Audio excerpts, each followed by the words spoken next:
इस वक्त हिंदुस्तान में एक नाम की चर्चा चारों तरफ है, क्योंकि जो मांग और जो रास्ता इस नाम ने अपनाया है उसे करना तो बहुत लोग चाहते हैं, लेकिन हिम्मत नहीं जुटा पाते। लेकिन बागेश्वर धाम के पंडित धीरेंद्र कृष्ण शास्त्री वो नाम है जिसने देश में चारों तरफ हड़कंप मचा दिया। विरोधी खुले तौर पर बागेश्वर धाम में जाने से मना करने लगे, लेकिन धीरेंद्र शास्त्री ने अपने विरोधियों की छाती पर मूंग दलते हुए ऐसा काम कर दिया जिसे कोई नहीं कर पाया। बागेश्वर धाम में 125 लड़कियों की जिंदगी बदल दी गई। इन 125 लड़कियों में से 58 तो ऐसी थी जिनके माँ बाप नहीं थे। धीरेंद्र शास्त्री के विरोधियों को यह खबर जरूर देखनी चाहिए। नमस्कार, एनएमएफ न्यूज देख रहे हैं आप, मैं हूं आपके साथ अभिषेक पुंडित। एक 26 साल के लड़के ने जब अपनी मांग देश के सामने रखी तो देश में बैठे अलग अलग धर्मों के ठेकेदारों के साथ साथ देश की सरकारों के होश उड़ गए। लोग समझ नहीं पाए कि एक 26 साल का लड़का बेखौफ और बेबाक तरीके से भारत को हिंदू राष्ट्र बनाने की मांग कर रहा है, लेकिन लोगों ने उस मांग को गलत तरीके से पेश किया। मीडिया के तमाम बड़े घरानों ने धीरेंद्र शास्त्री की बखिया उधेड़ने के लिए तमाम तरह की कोशिशें की, खुद अपने अपने चैनलों पर बिठाकर सवाल जवाब किए, लेकिन धीरेंद्र शास्त्री अपनी बात और मांग पर अडिग रहे। ये तो हुई पुरानी बात। अब सुनिए, अब धीरेंद्र शास्त्री ने ऐसा कौन सा काम किया है जो पहले कभी विश्व पटल पर नहीं हुआ। मध्य प्रदेश के छतरपुर जिले में स्थित बागेश्वर धाम 18 फरवरी को सामूहिक कन्या विवाह संपन्न हुआ। महाशिवरात्रि के मौके पर आयोजित इस विवाह सम्मेलन में 125 जोड़े विवाह के बंधन में बंध गए। इसमें शामिल हुई 125 लड़कियों में से 58 ऐसी लड़कियां थी जिनके माता या पिता का निधन हो चुका है। शादी के बाद विदाई के दौरान लड़कियों समेत बागेश्वर धाम के पीठाधीश्वर धीरेंद्र कृष्ण शास्त्री भी भावुक नजर आए। बागेश्वर धाम में पिछले 4 सालों से कन्या विवाह का आयोजन किया जा रहा है। इस साल हुए इस सामूहिक विवाह की तैयारियां कई महीने पहले शुरू कर दी गई थी। इसके लिए सभी जोड़ों के लिए अलग अलग पंडाल या फिर कहें विवाह मंडप बनाए गए थे। वर वधू के परिजनों को पहले से ही मंडप के नंबर दे दिए गए थे।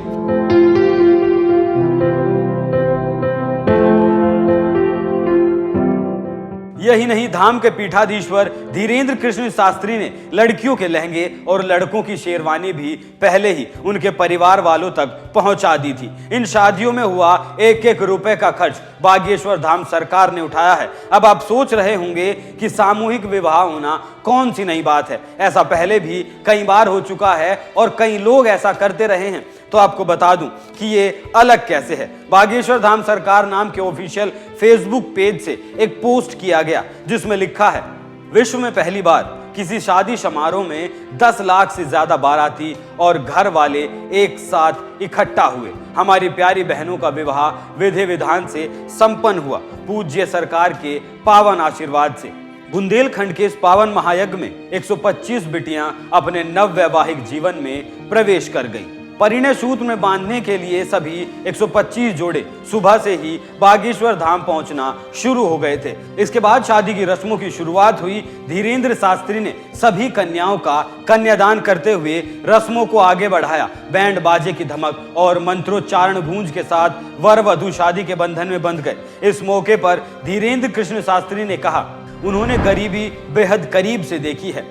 गरीबी से ही उन्हें गरीब कन्याओं के विवाह की प्रेरणा मिली। बागेश्वर बालाजी की कृपा से कन्याओं के विवाह का ये क्रम चलता रहेगा।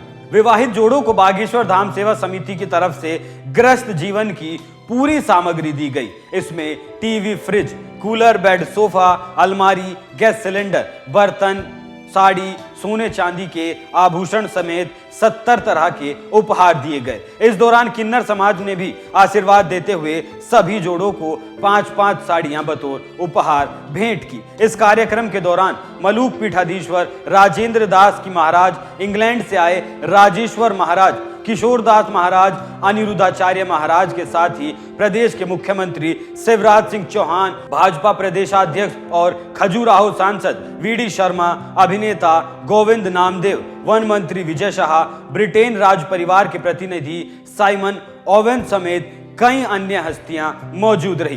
बागेश्वर धाम में पिछले 4 सालों से अन्नपूर्णा भंडारा चल रहा है। इस भंडारे में हर रोज हजारों लोग प्रसाद लेते हैं। कन्या विवाह के इस कार्यक्रम के लिए भंडारे की अलग से व्यवस्था की गई। इस दौरान धीरेंद्र शास्त्री भंडारे के लिए खाना बना रही महिलाओं के साथ पूरियां बेलते दिखाई दिए। यही नहीं, उनकी एक फोटो भी सोशल मीडिया पर तेजी से वायरल है। इस फोटो में वो अपनी मां को दंडवत प्रणाम करते दिखाई दे रहे हैं। लोग क्यों न दीवाने हो सरकार के।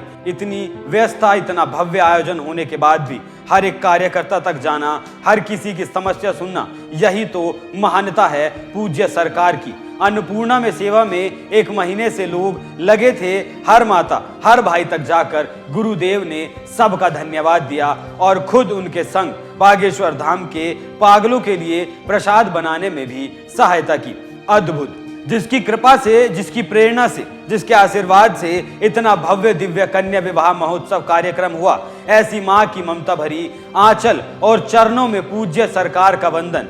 मां, आपकी ममता ऐसे ही हम सब पर बनी रहे। 125 कन्याओं के विवाह के बाद जब विदाई का वक्त आया तो बागेश्वर धाम में मौजूद हर आंखें नम दिखाई दी। दरअसल विदाई से पहले तक वहां सब कुछ सामान्य चल रहा था, हर तरफ खुशियां थी। लेकिन विदाई के दौरान जब लड़कियों ने रोना शुरू किया तो उनके परिवार वालों सहित इस विवाह सम्मेलन का हिस्सा बनने आए लाखों लोग भावुक नजर आए। यही नहीं, बेटियों को रोता देख बागेश्वर धाम के पीठाधीश्वर पंडित धीरेंद्र कृष्ण शास्त्री भी भावुक हो गए। लेकिन ये तस्वीर बहुत कम दिखाई जाती है। वो तस्वीरें खुलकर दिखाई जाती हैं जिनमें वो अपने धर्म को कट्टरता से मानने की बात करते हैं, जबकि किसी दूसरे धर्म के बारे में गलत नहीं बोलते। फिर भी यूपी के 2 मौलानाओं ने मुस्लिमों को खुलकर चेतावनी दी कि बागेश्वर धाम के किसी भी कार्यक्रम में वो हिस्सा ना लें। एक हैं शहाबुद्दीन बरेलवी और दूसरे हैं मोहम्मद शरीफ काला।